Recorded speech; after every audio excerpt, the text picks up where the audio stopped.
the same year because a lot of people were actually getting killed or getting whiplash from the forces that their body was experiencing or were experiencing when they went through that loops.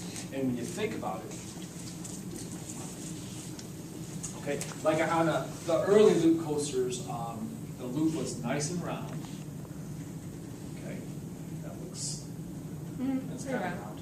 Okay, so when you think about it, again, I don't believe there's a roller coaster built that's going to rely just on the mechanics and the physical part of the roller coaster car to keep it on the track.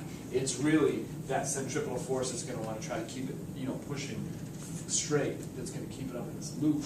So when you think about it, with a big loop like this, you need that much more speed to naturally want to stay up in that loop.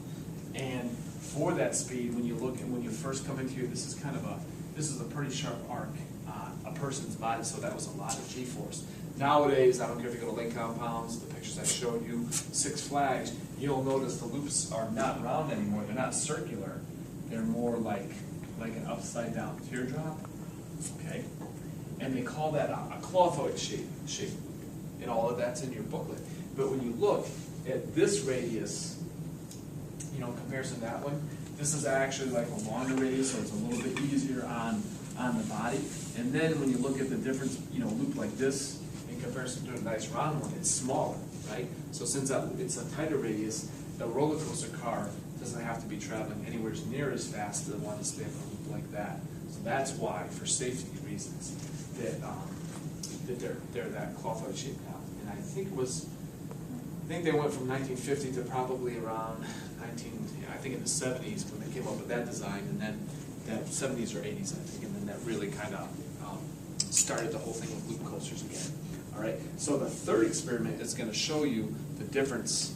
What you're going to do is build a round loop that I believe it's 15 centimeters high. Okay, yeah, 15 centimeters high.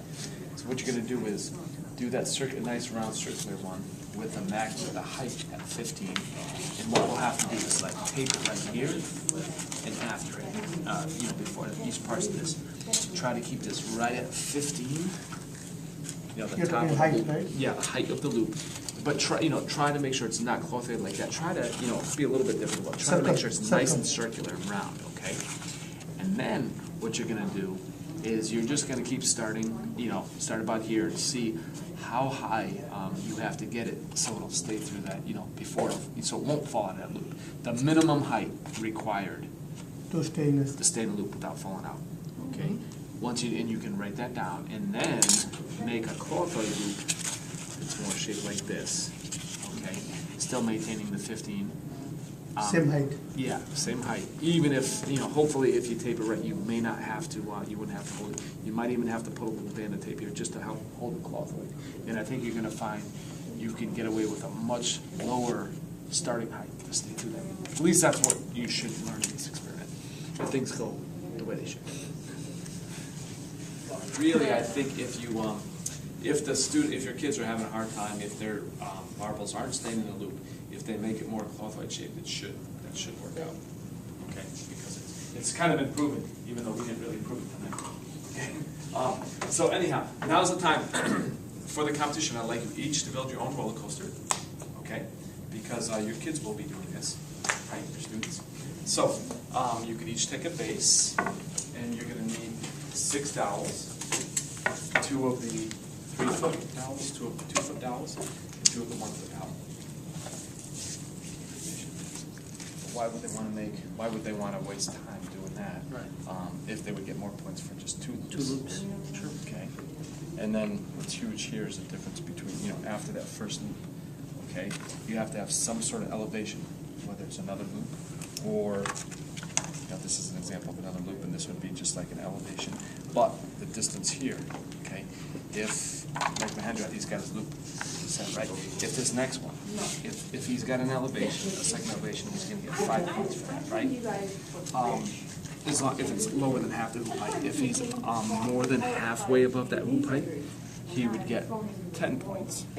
But if this elevation is within 1 inch of the top of here, like here, he would get the 20 points. Okay. So like I said, I usually recommend if the kids want a chance at winning Right. In that category, which would be the, over a highest score, to go for the 20, the 30, and the 20. 20. Okay. Total confusion. Yes, this is what it's called, total confusion. Because right now, I think the judges. You're going for the two looper? I was thinking of it. Yep. So is there a way to create like? Okay. See, if I had it, I'd go back here. Think you should do that? Well, I'd go my holes back here and have another break. You know what I'm I saying? could, yeah.